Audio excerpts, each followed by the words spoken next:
বর্ণ বৈষম্য রোধে ইউজিসির নয়া বিধিতে স্থগিতাদেশ। ইউজিসির নয়া বিধিতে অন্তর্বর্তী স্থগিতাদেশ সুপ্রিম কোর্টের। নয়া বিধিতে আরও বিভাজন সৃষ্টি হতে পারে বলে মন্তব্য। ইউজিসির নির্দেশিকা খতিয়ে দেখা হবে বলে জানায় আদালত। পরবর্তী নির্দেশ পর্যন্ত 2012 সালের বিধি বহালের নির্দেশ।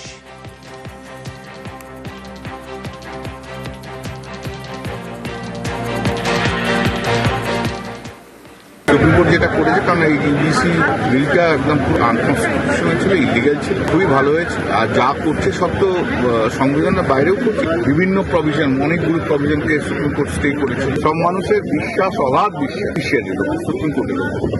Supreme court is the protector of the constitution. Mimi চক্রবর্তীকে হেনস্থার অভিযোগে ধৃত তারকার অভিযোগে ধৃত অনুষ্ঠানের উদ্যোক্তা। মিমির অভিযোগে গ্রেফতার তনয় শাস্ত্রী।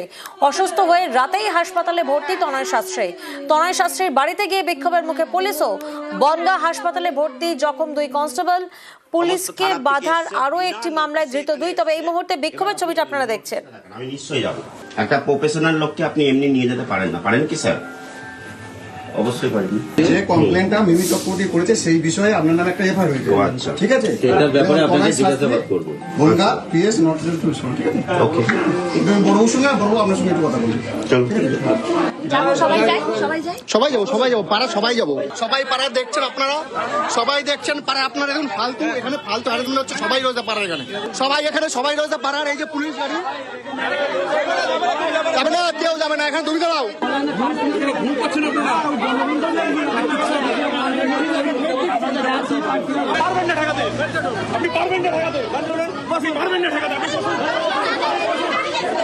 অনিরুদ্ধ প্রতিনিধি এই মুহূর্তে আমাদের সঙ্গে রয়েছেন। সরাসরি অনিরুদ্ধের কাছে যাব। অনিরুদ্ধ, স্থানীয়রা কি বলছেন? কেন বিক্ষোভের মুখে পড়তে হলো পুলিশকে? দেখো, তোমাকে জানিয়ে রাখি যে মিমি চক্রবর্তীর অভিযোগের প্রেক্ষিতে গতকাল বনগাঁ পুলিশের পক্ষ থেকে তনয় শাস্ত্রীর বাড়ি নয়া গোপালগঞ্জে যাওয়া হয় এবং তনয় শাস্ত্রীকে আটক করবার চেষ্টা করতেই সাধারণ মানুষরা বিক্ষোভ দেখাতে থাকে। তনয় শাস্ত্রীকে একা থানাতে আসতে দেবেন না তারা, তেমন দাবি তুলতে থাকেন। পরবর্তীতে পুলিশ সেখান থেকে তনয় শাস্ত্রীকে তুলতে গেলে সাধারণ মানুষের হেনস্থার মুখে পড়ে পুলিশ এবং পুলিশকে রীতিমতন আক্রমণ করা হয় বলেও পুলিশ স্বপ্রণোদিতভাবে মামলা করেছে। সরকারি কাজে বাধা এবং পুলিশকে হেনস্থা করা হয়েছে সেই অভিযোগে ইতিমধ্যেই তনয় শাস্ত্রী এবং আরো 2 জনকে গ্রেফতার করেছে বনগাঁ থানার পুলিশ। এই ঘটনা বিকেল গড়াতেই সন্ধ্যার পরে তনয় শাস্ত্রী অসুস্থ বোধ করেন বনগাঁ পুলিশ কাস্টডিতে। তারপরেই তাকে বনগাঁ মহকুমা হাসপাতালে ভর্তি করা হয়।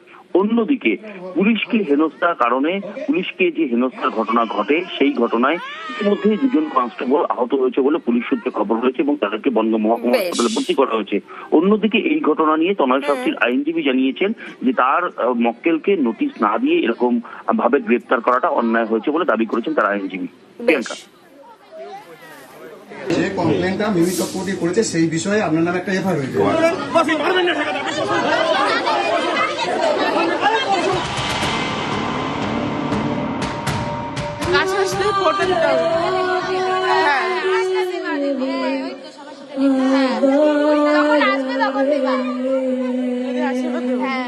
আপনারা মিমি চক্রবর্তীকে দেখলে অবশ্যই এখন রাত্রি 12টা বেজে গেছে। এখন মিমি চক্রবর্তী প্রোগ্রাম এখানেই শেষ। ওকে,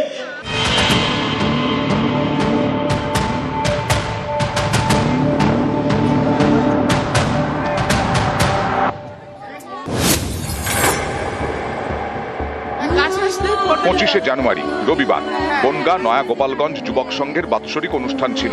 সেখানেই মঞ্চে মিমি চক্রবর্তীকে হেনস্থার অভিযোগ। রাত্রি 12টা বেজে গেছে। এখন মিমি চক্রবর্তী প্রোগ্রাম এখানেই শেষ। বনগাঁ থানায় মেল করে নালিশ করেন মিমি।